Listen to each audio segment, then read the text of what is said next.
말씀 마태복음 6장 14절 15절 2절 말씀입니다. 마태복음 6장 14절 15절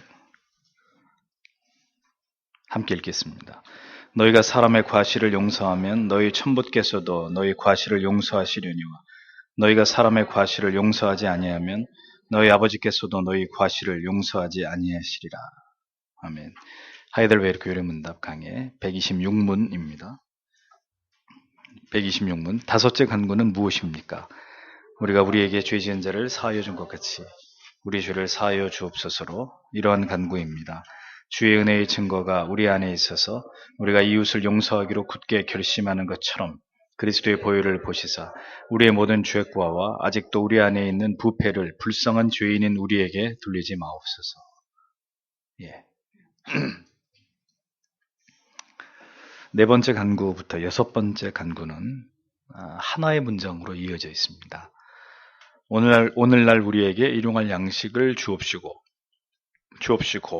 우리가 우리에게 죄 지은 자를 사하여 준 것 같이 우리 죄를 사하여 주옵시고 우리를 시험에 들게 하지 마옵시고 다만 악에서 구하옵소서. 내 기도 제목이 헬라어로 카이, 우리말로 그리고라는 접속사로 다 이렇게 연결이 되어서 한 문장의 형태로 기도의 제목들이 이어지고 있는 그런 구조를 보여줍니다. 이것은 주님께서는 일용할 양식을 주시는 문제와 그리고 죄를 사하여 주시는 문제를 묶어서 어떤 관련이 있다는 사실을 우리에게 보여주시면서 이것을 위해 하나님께 기도해야 된다. 이것을 가르쳐 주시려고 하셨던 그런 의도적인 하나님의 의도가 기도 가운데 드러난다는 거죠. 일용할 양식을 구하는 건 이 문제만큼이나 죄 사함 받기를 간구하는 기도 또한 매우 중요하고 일용할 양식을 매일매일 구해야 되듯이 우리의 죄에 대한 참회, 회개의 기도도 매일매일 반복되어야 되는 중요한 기도이다 라는 것을 함의하고 있는 것입니다. 일용할 양식만을 구하고 죄를 사함 받기를 진지하게 구하지 않는다면 만약 이러한 기도에 하나님께서 응답을 해 주실 것 같으면 그것은 곧 재앙이 될 것입니다. 왜냐하면 죄를 짓든지 말든지 죄를 지으며 살든지 말든지 이것은 중요하지 않고 그저 하나님께 기도해서 그날 배만 채우면 된다는 식의 이런 기도에 만약에 하나님께서 계속해서 그런 기도에 응답을 하신다면 그 사람의 삶이 어떻게 되겠어요? 죄는 죄대로 마음대로 지으면서 그런데 계속 먹을 것이 끊이지 않고 사업은 잘 되고 모든 것들이 형통하면 그 사람의 믿음이 어떻게 되겠어요? 그러니 하나님께서는 그런 기도에는 절대로 응답하실 까닭이 없으시다는 것을 기억해야 합니다.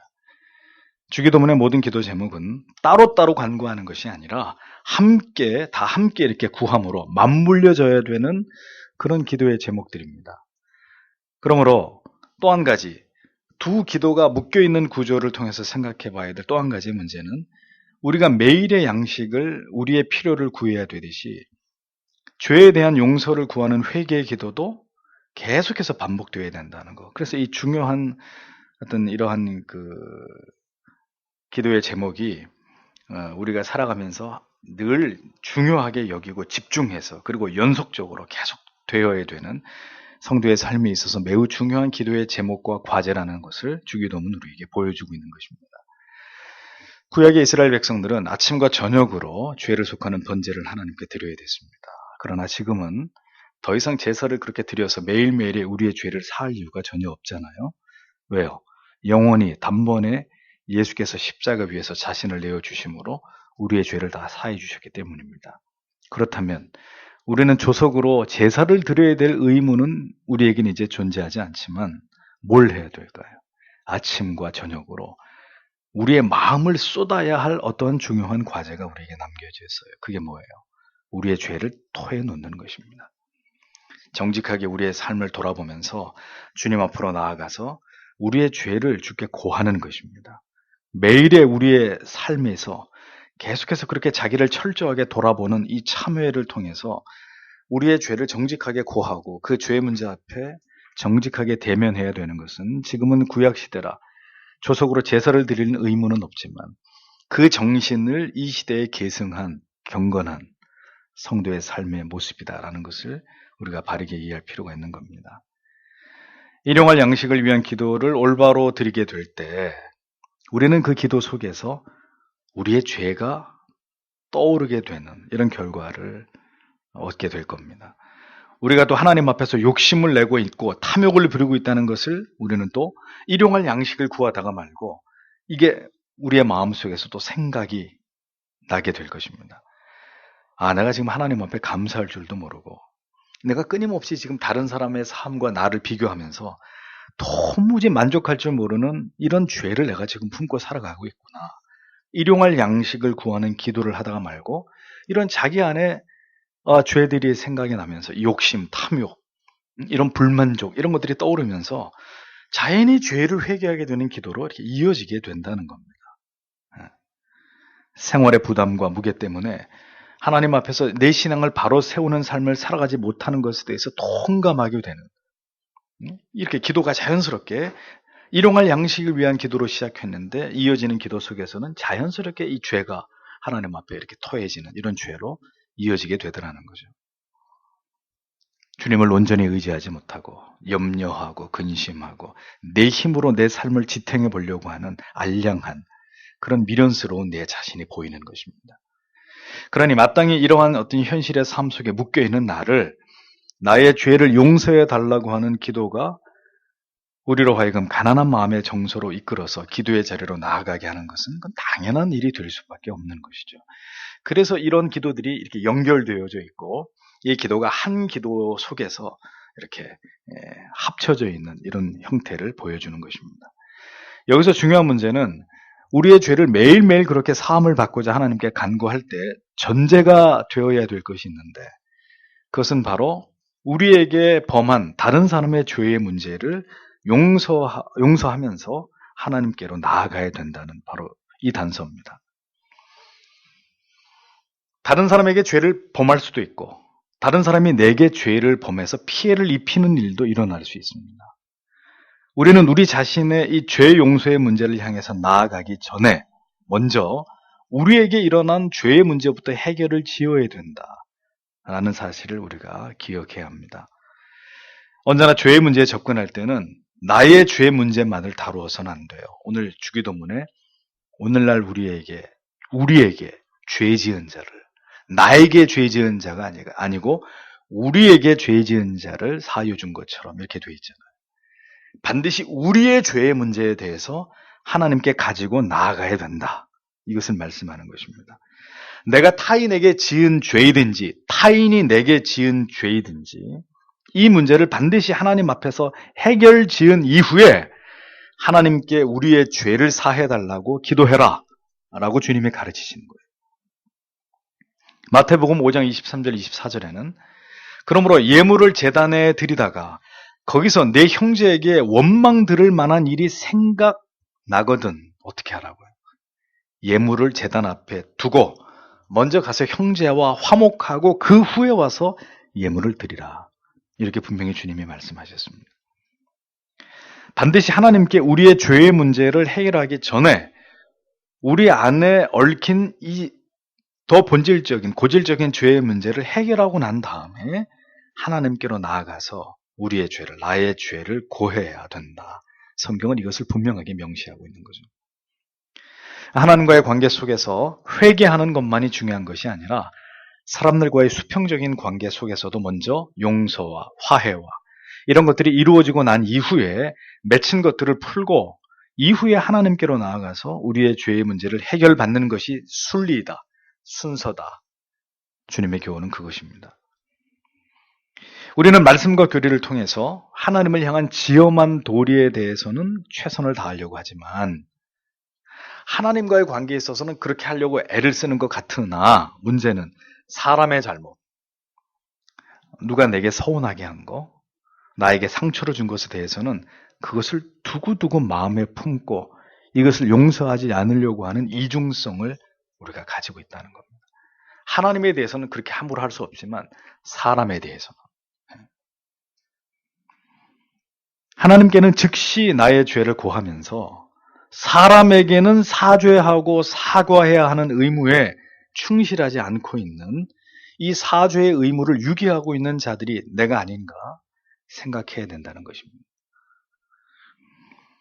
우리가 사람에게 지은 죄를 진심으로 사죄해야 된다는 것을 잊어서는 안 됩니다.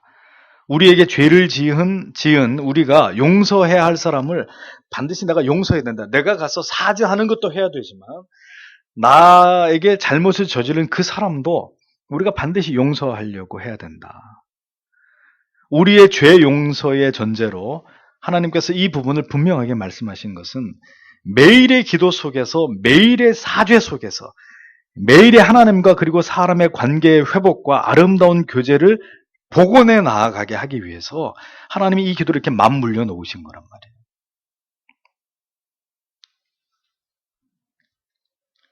매일 일용할 양식을 구하고 또 매일 내 죄를 구하면서 또 매일 관계의 회복을 이루어 가라는 거죠. 이 문제를 다 이 평행선, 일직선 위에 두시고 하나님이 이것을 다 우리가 행하고 지키려고 하면서 하나님께 마땅히 기도하는 것이 중요하다라는 걸 보여주는 것입니다. 이것은 율법의 준수의 차원에서의 당위나 행위를 앞세워서 자기 의를 삼고자 하는 절대로 아닙니다. 즉 내가 남을 용서했으니까 주님도 나를 용서해 주시는 게 마땅합니다. 그렇게 생각하라는 의미가 절대로 아닙니다. 이는 오늘의 교리문답의 내용처럼 주의 은혜의 증거가 우리 안에 있어서 우리가 이웃을 용서하기로 굳게 결심하는 것처럼, 자, 이 부분을 잘 보고 이것을 통해 풀어가야 되는 거죠. 자기가 남을 용서한 행위를 근거 삼아서 자신에 대한 하나님의 용서가 지당하다고 타당하다고 이렇게 내세우는 그것은 이 주님이 가르치신 기도를 곡해하는 것이고요. 주님으로부터 받은 은혜에 근거해서 분명히 그랬잖아요. 주의 은혜의 증거가 우리 안에 있어서 이렇게 얘기하잖아요. 그러니까 주님으로부터 받은 은혜에 근거해서 내가 했다가 아니라 주님의 은혜로 용서를 결심하게 되었고 용서를 실행하게 되었다는 겸손한 고백을 얘기하는 거죠. 성경은 용서의 당위성을 우리에게 압박하고 있는 것이 아닙니다. 그것이 아니라 그대에게 주의 은혜가 임했느뇨? 주께서 그대를 위해서 어떤 대가를 지불하여서 죄에서 지옥의 형벌에서 건져내셨는지를 그대가 안다면 그대에게 잊을 수 없는 그리스도의 은혜와 사랑이 그대의 마음속에 있다면 그대가 그대에게 죄를 범한 자를 용서하는 것은 당연한 일이고 이것은 결코 자랑과 의가 될 수 없는 일이다. 성경과 교리가 그것을 우리에게 설명하고 있는 것입니다. 그의 은혜에 근거해서 나에게 죄 지은 사람을 용서하려고 하는 것. 그 마음이, 그 정서가 내 죄를 주님 앞에 고해서 사함받으려고 하기 전에 먼저 우리의 마음속에 선행되어야 되는 그런 부분이다라는 걸 말씀하는 겁니다. 사람이 사람을 완전하게 용서하는 일이 가능할까요? 불가능할까요? 불가능합니다. 왜 그러냐면 내가 당신을 용서했습니다 라고 말을 하고 사과를 받아 주었다 하더라도 우리는 기억 속에서 뭘 남겨두고 있죠? 당신은 나한테 그랬던 사람이야. 다 용서했어. 뭐 뒤끝 없어 나는. 그래도 그 사람 볼 때마다 네가 나한테 전에 그랬었지. 이걸 제일 먼저 떠올리고 있거든요. 그러니까 타락한 죄인에게는 죄인이 죄인을 용서한다는 것은 불가능한 일이라는 겁니다. 용서를 먼저 구하는 일도, 용서를 해주는 일도 죄인들에게는 결코 쉬운 일이 아니라는 거죠. 그래서 더 이상 좁혀지지도 멀어지지도 않는 이 평행선을 그리면서 그냥 모든 노력을 다 포기한 채로 뭐 어쩔 수 없는 거 아니냐. 저 인간도 안 바뀌고 나도 바뀔 마음이 없으니까 이렇게 스스로 자위하면서 평행선을 그리면서 그냥 가는 거예요.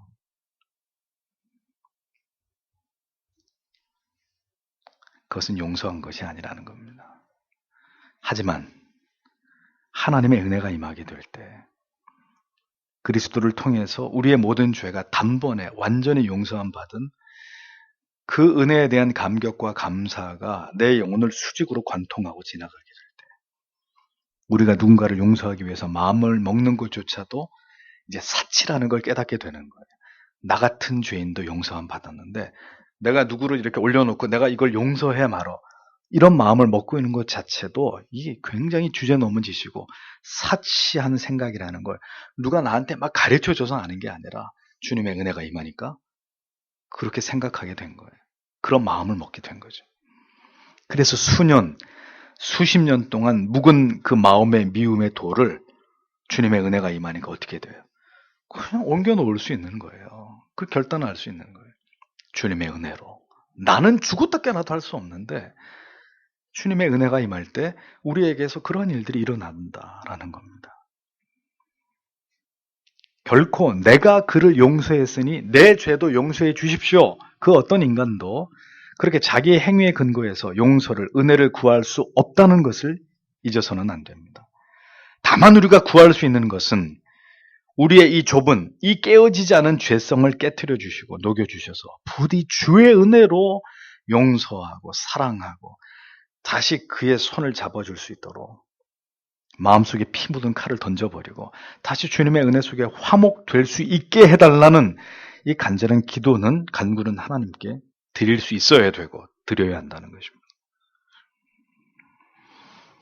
우리는 그리스도의 나의 모든 죄를 대속하심에 대한 확신과 내게 임한 그 은혜의 증거를 가지고 나는 할 수 없지만, 우리는 할 수 없지만 그 은혜에 힘입어서 용서할 수 있는 결단을 가지고 살아가겠노라고 그렇게 하나님께 간구하는 자들이 되어야 된다. 주기도문의 이 부분의 기도의 제목은 바로 이런 것들을, 이런 의미를 담고 있다고 교리는 설명해주고 있는 것입니다.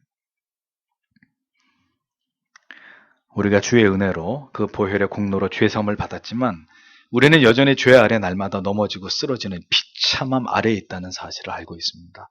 자, 그러기에 교리는 또 이어서 설명할 때 그리스도의 보혈을 보시사 우리의 모든 죄과와 아직도 우리 안에 있는 부패를 불쌍한 죄인인 우리에게 돌리지 마옵소서 이렇게 기도해야 된다고 교리는 설명을 하고 있습니다. 우리 안에 어떤 의도, 선도 남아있지 않고 모든 용서하심은 전적인 하나님의 은혜로 말미암음을 아는 사람은 절대로 우리의 공로와 행위와 삶을 근거로 해서 하나님께 용서를 구할 수 없는 것입니다. 그러하기 때문에 언제나 겸손하게 뭘 보는 거예요? 아들의 피를, 그리스도의 피 흘리심을 보시고, 주님 저를 보시고가 아니라 하나님의 아들의 그 피 흘리심을 보시고 그 공로를 기억해 주셔서 여전히 우리 안에 잔존하는 죄의 어떤 모습들, 죄의 행위들, 그 부패한 그런 우리의 죄가를 우리에게 돌려주지 말아 주시기를 하나님께 기도해야 된다고 주님은 우리에게 가르쳐주고 계셨다는 것입니다.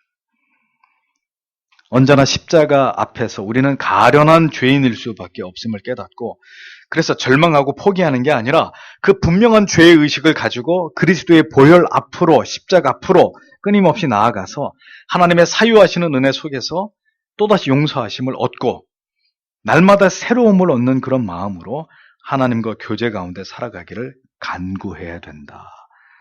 그렇게 주님이 우리에게 가르쳐 주셨던 것입니다. 예수 그리스도의 십자가의 은혜를 올바르게 깨닫지 못한 사람들은 그 은혜를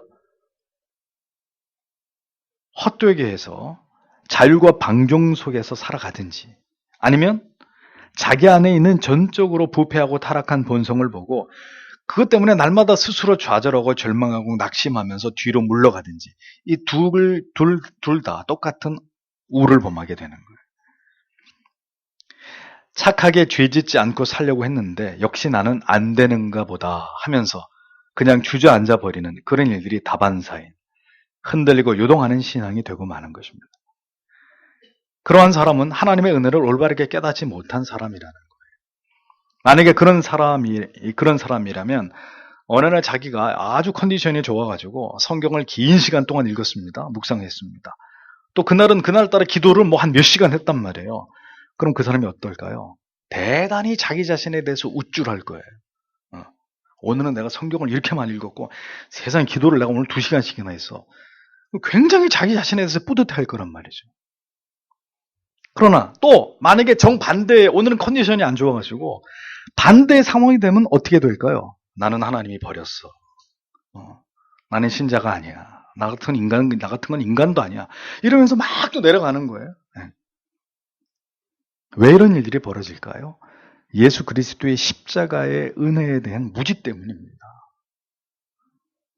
시선이 그리스도의 보혈로 가 있는 것이 아니라, 십자가를 향하고 있는 것이 아니라 무너지고 쓰러지는, 혹은 어느 날은 대단히 경건하고 진실된 자기를 자꾸 향하고 있기 때문에, 자기에게서 드러난 행위를 자꾸 주목하고 있기 때문에 우왕좌왕 갈팡질팡, 좋았다가 나빴다가 계속 그걸 반복하고 있는 거죠. 잘하면 자랑하고 못하면 뒤로 이렇게 숨어버리려고 하는, 그것은 그리스도의 십자가의 구속의 은혜만을 신뢰하고 바울이 말한 것처럼 십자가만을 자랑하는 신앙과는 거리가 먼 것이라는 거죠. 그런 착각에서 빨리 벗어나야 되는 겁니다. 복음이 뭘 말씀하는지를 분명하게 이해해야 되는 거죠. 하나님의 은혜를, 구원의 진정한 의미를 올바로 깨닫는 자만이 진정한 용서의 자리를, 그리고 그 자리에서 하나님이 주시는 자유함을 누릴 수 있는 것입니다. 그래서 어떤 교회에서는 계속 사람들을 정죄하는 설교만 해요. 그러면서 토끼몰이 하듯이 사람들을 점점 궁지로 이렇게 몰아넣는 경우들이 있습니다. 그리고는 그 고통으로부터 벗어날 길을 제시합니다. 예, 어떻게? 사람들이 가진 종교성을 한껏 자극하는 거예요. 그러면 사람들은 그 무시무시한 정죄감으로부터 도망치기 위해서 어떻게 하겠어요? 시키는 대로 하는 거예요, 시키는 대로, 목사가. 새벽기도 1000번째 드리면서 매일매일 여기다 헌금 갖다 바치라고. 그럼 어떻게? 안 할 것 같죠? 하루 안 빠지고 합니다.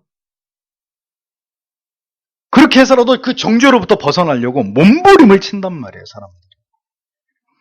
어떤 헌신과 충성을, 헌금을 요구해도 기꺼이 그걸 쫓아서 간단 말이죠. 그렇지만 그렇게 종교성을 가지고 적극적으로 정죄로부터 벗어나려고 발버둥을 치지만, 물어보고 싶어요, 그런 분들에게. 그래서 영혼이 정말 자유롭더냐? 응? 정말 하나님이 주시는 평강을 누렸었더냐? 아니라는 거죠. 어림도 없는 얘기입니다.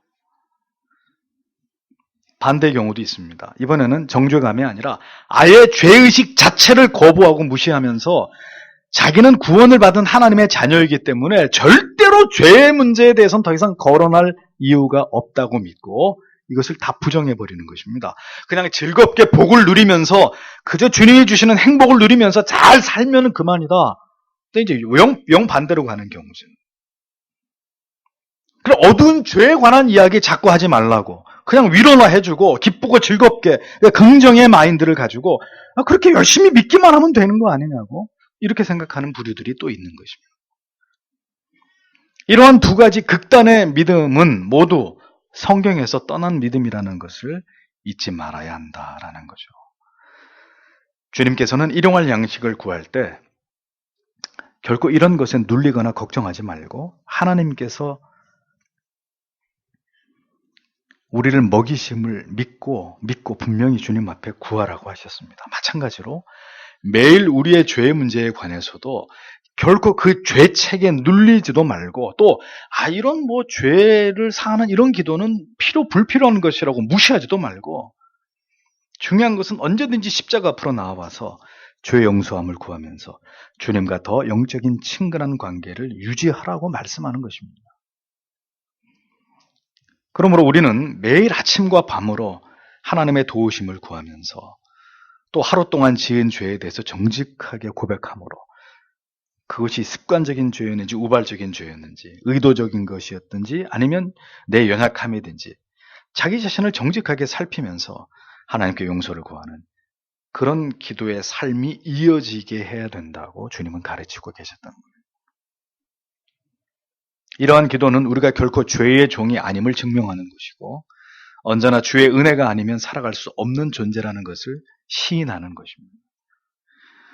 주님께서는 하나님과 매일의 거룩한 교제 속에서 매일 일용할 양식뿐만이 아니라 매일의 속죄를 통해서 하나님과 이웃과 교제하고 교통하고 막힘이 없이 그런 참된 믿음을 지켜나가야 될 것을 우리에게 원하고 계십니다. 그리고 그것은 기도 없이는 될 수 없는 일이기 때문에 그것을 위해서 간구하라고 말씀하고 계시는 것이죠. 그렇게 살아가려고 할 때 결국 성도의 믿음이 자라가게 되는 것이고 더 올바른 믿음의 방향을 지향하게 되는 그런 신앙이 될 수 있는 것입니다. 주기도문은 그렇기 때문에 주문을 외우듯이 이렇게 휙 지나가 버리는 그런 기도가 절대 될 수 없는 것입니다. 그냥 어떤 모임에서 그냥 끝내기 썰렁하니까 다 같이 주기도문으로 얼마나 생뚱맞아요. 그런 거 하지 말란 말이에요. 주기도문은 적당히 기도할 사람 없을 때 눈치 봐가지고 그냥 다 같이 합독하고 주문 외우듯이 끝나버리는 그런 용도가 절대로 아니라는 거예요. 이 모든 의미들을 마음에 두면서 더욱 이 기도에 대해서 더 진지해지고 더 확대된, 더 깊은, 더 여기에서 파생된 더 많은 기도의 제목을 가지고 하나님께 나아가기 위한 올바른 기도의 기초이고 하나님이 기뻐하시는 기도의 틀이 주기도문이지 그 암기용이 아니란 말이에요. 주문 외우기 위한 용이 절대로 아니란 말이에요. 우리의 죄에 대해서 나의 죄뿐만이 아니라 가족의 죄뿐만이 아니라 성도와 교회와 나아가서 한국 교회, 이 나라와 민족의 죄까지 하나님께 간구할 수 있는 하나님의 마음을 품은 그런 기도로 하나님께로 나아가는 십자가 앞으로 나아가는 그런 우리가 되기 위해서 노력해라. 그게 주기도문의 이 기도의 제목을 우리에게 주신 주의 뜻이라는 것입니다. 우린 진정으로 하나님을 사랑하고 우리가 반드시 사랑해야 될 사람을 사랑해야 되는 것입니다. 에베소서 4장 32절의 말씀처럼 서로 인자하게 하며 불쌍히 여기며 서로 용서하기를 하나님이 그리스도 안에서 너희를 용서하심과 같이 하라. 그렇게 해야 되는 것입니다. 주님의 은혜로도 뚫을 수 없는 막힘이라는 것은 없습니다. 주님의 은혜가 없기 때문에 안 뚫리는 거죠. 안 뚫으려고 하는 것이죠. 용서할 수 없는 죄인이라는 것은 없습니다. 그럼 그대가 어떻게 용서받았습니까? 오늘도 주님께서 여러분에게 어떤 기도를 듣기 원하시는지를 생각해 보십시오.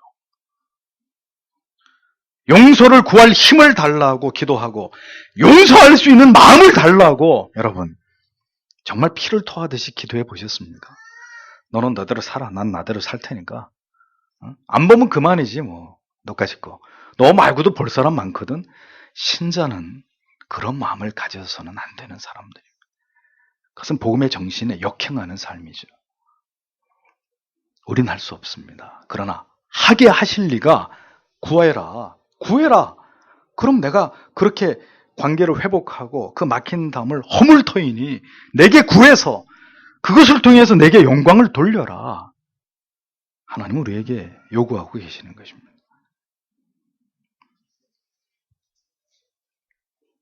그래서 우리의 죄를 아들을 흘리신 그 보혈을 보시고 오늘도 용서해 주시기를 가난한 마음으로 하나님께 간구하라는 거예요. 주님 저를 보시고가 아니라 하나님의 아들이신 예수 그리스도 그가 우리의 죄를 위해서 흘리신 그분의 피를 보시고 주님 우리를 그렇게 대우해 주십시오.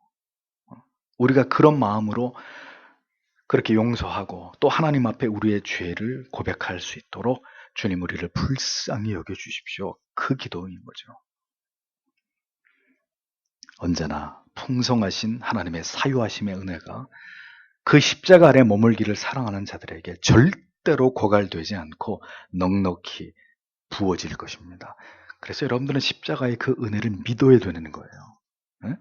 자꾸 그 십자가의 능력을 뒤로 밀쳐내버리고 내가 어떻게 해보려고 하면 아무도 용서하지 못하고 가서 죄송합니다. 제 잘못입니다. 못합니다. 죽었다 깨어나도. 그래서 어떤 자식들은 아버지가 제게, 어머니가 제게 딱 한마디만 했었더라도 이렇게 원통하게 덧없이 아버지를 어머니를 보내드리지 않았을 텐데 하고 우는 거예요. 그 딱 한마디가 뭐예요? 아들아 미안하다. 딸아 내가 엄마가 잘못했구나. 그 한마디면 족할 텐데. 용서와 회개 그것이 죄인인 우리의 힘만으로는 불가능하기 때문에 어떻게 하라고요? 이 기도의 제목을 따라서 기도해라. 그렇게 주님이 가르쳐 주신 것입니다. 그리고 그 주의 능력을, 은혜 주심을 믿고 기도하는 자들은 이 기도가 여러분들의 삶 속에서 이루어지고 성취되는 하나님의 은혜를 맛보게 되는 것이죠. 그리고 우리는 그때 이렇게 하나님께 고백할 것입니다. 하나님, 하나님의 은혜로 말미암아 제가 그를 용서할 수 있게 됐고 그가 나를 용서하게 되었습니다. 우리가 죽을 때, 눈을 감고 죽을 때 뭘 가지고 감사하고 뭘 가지고 막 괴로워하겠어요? 다른 거 아무것도 없어요. 누굴 너무너무 미워했는데 그 사람 끝까지 용서하지 못하고 죽는 거, 그게 괴로울 것이고, 내가 그 사람한테 가서 내 잘못이었습니다, 내 죄였습니다, 나를 용서해 주세요, 그 말 못하고 죽는 게 제일 괴로울 거예요. 그러니까 그런 말들은 미루시면 안 돼요. 왜? 우리 생명이 다음 주까지 붙어 있을지 기약할 수 없으니까. 하나님이 오늘도 이러한 말씀으로 은혜 주실 때 여러분 자신을 믿지 마세요. 그런 말을 내가 할 수 있을까? 또 이런 말을 한다고 그 사람이 달라질까? 이건 우리의 불신입니다. 주님이 그렇게 기도하라고 하셨으면 그 기도의 결과를 주시려고 하는 거겠죠. 하십시오. 기도하시고 손을 내미십시오. 그리고 난 다음에라야 그 하나님과 다시 화통한 관계 속에서 우리의 죄를 구하든 무엇을 구하든 주의 선하신 뜻 가운데 이루어지지 않겠습니까? 오늘도 이 짤막한 한 구절의 기도 속에 이러한 뜻이 담겨 있다는 것을 기억하시고 주님 앞에 기도하시면서 은혜를 구하시면서 이 기도의 제목을 여러분들의 삶에서 이루어 가시는, 그래서 하나님께 영광을 돌리는 여러분들이 되시길 바랍니다. 기도하겠습니다.